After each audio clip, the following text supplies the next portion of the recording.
Hello friends, இன்றைக்கி நம்ம சேனலில் என்ன பார்க்க போகிறோன்னா சீஸ் பால் பார்க்க போகிறோம். சீஸ் பாலுக்கு தேவையான பொருட்கள் என்னென்னு சொல்லி பார்க்கலாம் வாங்க. 3 உருளைக்கிழங்கு வேக வச்சு எடுத்து வச்சுருக்கேன். 2 ஸ்பூன் அரிசி மாவு, 2 ஸ்பூன் கார்ன்ஃப்ளவர் மாவு, ஒரு மீடியம் சைஸ் வெங்காயம் கட் பண்ணி வச்சுருக்கேன். சீஸ் துருவி வச்சுருக்கேன். இன்னொரு பவுலில் சீஸ் குட்டி குட்டியாக கட் பண்ணி வச்சுருக்கேன். 2 ஸ்பூன் சில்லி ஃப்ளேக்ஸ் எடுத்து வச்சுருக்கேன். 1 ஸ்பூன் மிளகுத்தூள், தேவையான அளவுக்கு உப்பு, சின்னதாக கொத்தமல்லி கட் பண்ணி வச்சுருக்கேன். பிரெட் கிராம்ஸ் ஒரு பவுலில் எடுத்து வச்சுருக்கேன். ஓகே, வாங்க சீஸ் பால் எப்படி செய்யுதுன்னு பார்க்கலாம். ஃபஸ்ட்டு இந்த 3 உருளைக்கிழங்கையும் மேஷ் பண்ணிடலாம். கிரைண்ட் பண்ண வேண்டாம். கிரைண்ட் பண்ணால் தண்ணி விடுற மாதிரி ஆகிடும். அதை நம்ம மேஷ் பண்ணி எடுத்துக்கலாம். உங்கள்கிட்ட மேஷர் இருந்துச்சுன்னா மேஷ் பண்ணிவிடுங்க. அப்படி இல்லைன்னா ஒரு கரண்டியை வச்சு நல்லா மேஷ் பண்ணி எடுத்துக்கங்க. இப்போ நம்ம உருளைக்கிழங்கை நல்லா மேஷ் பண்ணி எடுத்துக்கிட்டோம். இந்த உருளைக்கிழங்கு கூட ஃபஸ்ட்டு 2 ஸ்பூன் அரிசி மாவு வச்சுருந்தோம்ல, அது போட்டுக்கலாம். அரிசி மாவு எதுக்கு சேர்க்குறோன்னா கிறிஸ்பிக்காக சேர்க்குறோம். ஒரு பவுலில் வச்சுருந்த வெங்காயத்தையும் போட்டுக்கலாம். இது ஆப்ஷனல் தான். உங்களுக்கு வேணும்னு வெங்காயம் சேர்த்துங்க, இல்லைண்டா வேண்டாம். அப்புறம் கொத்தமல்லி சேர்த்துக்கலாம். காரத்துக்கு சில்லி ஃப்ளேக்ஸ் போட்டுக்கலாம். உங்களுக்கு பச்சை மிளகா வேணுன்னா கூட நீங்கள் சின்னதாக கட் பண்ணி கூட சேர்த்துக்கலாம். தேவையான அளவுக்கு உப்பு சேர்த்துக்கலாம். 1 ஸ்பூன் மிளகுத்தூள் சேர்த்துக்கலாம்.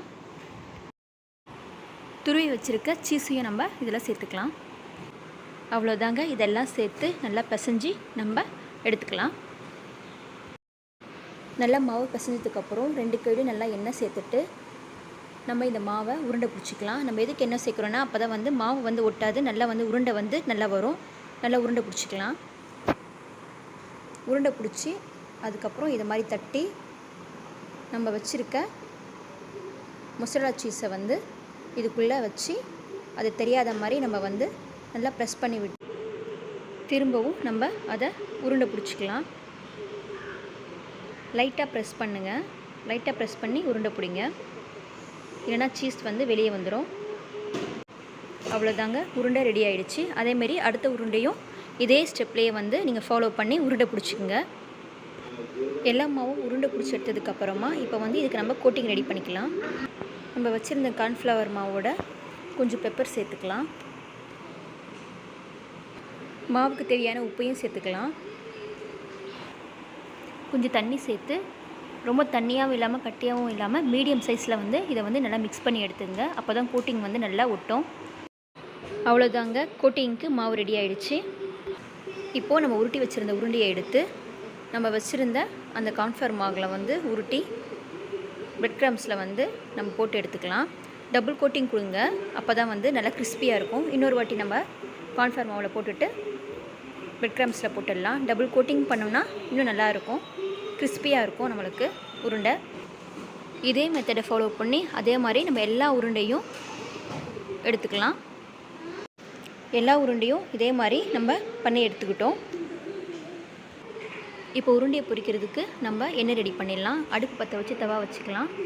தவா வச்சு தேவையான அளவுக்கு எண்ணெயை ஊற்றிடுங்க.